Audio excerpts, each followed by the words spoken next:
ti, ó meu Rei Jesus, e contigo sempre caminhar na luz, tendo com o povo de Deus comunhão, e dos meus pecados purificação. Sim, ó meu Senhor.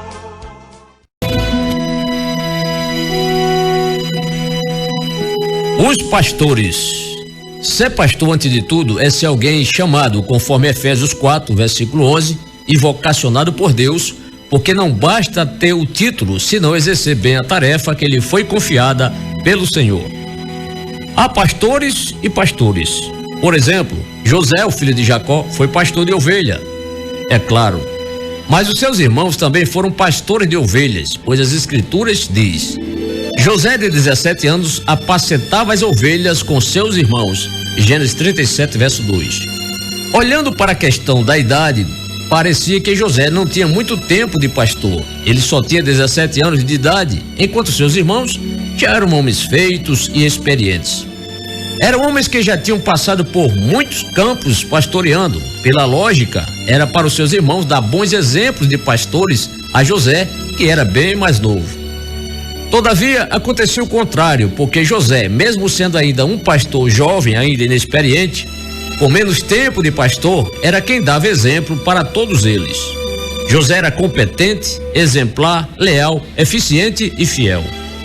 José era um bom pastor porque fazia a vontade de seu pai, o velho Jacó, que de vez em quando chamava o seu filho José e dizia: Não apacenta os seus irmãos junto de Siquém? Vem e enviar-te-ei a eles. E ele lhe disse: Eis-me aqui. Gênesis 37, verso 13. Ou seja, Jacó enviava José para estar com os outros pastores, porque não confiava no pastorado dos seus outros filhos. Isso é tão certo que Jacó disse: Ora, vai e vê como estão teus irmãos e como está o rebanho, e traze-me respostas. Gênesis 37, versículo 14. Imagine a tristeza que Jacó sentia pelo trabalho relapso que os seus 10 insensatos filhos faziam com o seu rebanho. Em Provérbios 17, verso 25, assim está escrito: o filho insensato é tristeza para o seu pai.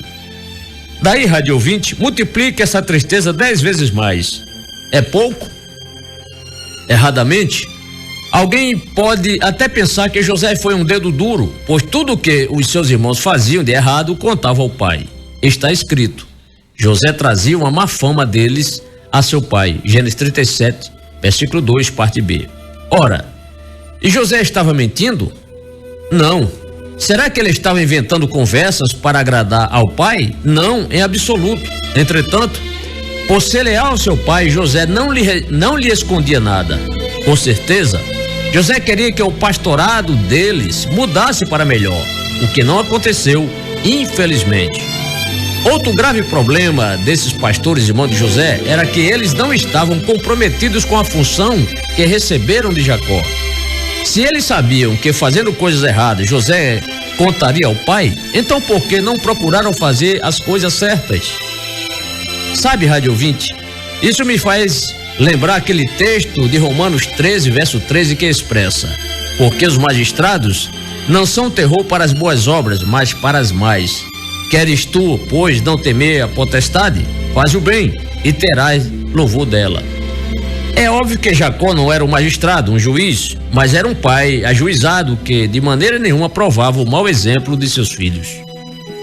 Sabe o que os seus irmãos fizeram para parar o pastor que agradava ao pai? Tentaram silenciá-lo. Em comum acordo, resolveram dar-lhe um fim. Ouça o texto. E viram-no de longe, e antes que chegasse a eles, conspiraram contra ele para o matarem. Gênesis 37, verso 18. Bem, é provável que você conheça o resto desta bela e admirável história, por isso não irei continuar a contá-la. A história de José tem 14 capítulos, começando no 37 e terminando no capítulo 50, no livro de Gênesis. Amigo rádio ouvinte, o importante nesta breve narrativa foi mostrar que o pastoreio de um rebanho nos cobra, acima de tudo, a fidelidade ao Pai. Todos os homens de Deus que começaram como bons pastores, apacentando o rebanho dos outros e não de si próprio, receberam de Deus uma grande tarefa. conduziu o povo segundo a vontade do Pai. Isso aconteceu com Moisés, conforme está escrito. E apacentava Moisés o rebanho de Jetro, seu sogro, sacerdote de Midian, e levou o rebanho atrás do deserto e veio ao monte de Deus, a Horebe. Êxodo 3, versículo 1. Veja que o rebanho não era de Moisés, e sim de Jetro. Moisés foi um grande líder. Outro bom exemplo de citarmos foi Davi. Antes de ser escolhido para ser rei, Davi foi pastor, e pastor muito responsável. Ele cuidava de ovelhas que sequer eram suas, mas dedicava-se a elas. Esse texto é categórico em afirmar: Davi, porém, ia e voltava de Saul para apacentar as ovelhas de seu pai em Belém. 1 Samuel 17, verso 15. Em resumo, Davi foi o maior rei de Israel, mas tudo começou com um pastoreio eficientíssimo. Irmão, irmã, ouvinte amigo, jamais espere perfeição de um pastor, mesmo sendo esse chamado e vocacionado por Deus. Porém, ter um pastor que procura sempre fazer a vontade do Senhor e não a do povo, já é uma grande coisa.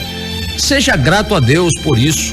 Ore e valorize o seu pastor, pois árdua é a tarefa de dar conta de um rebanho.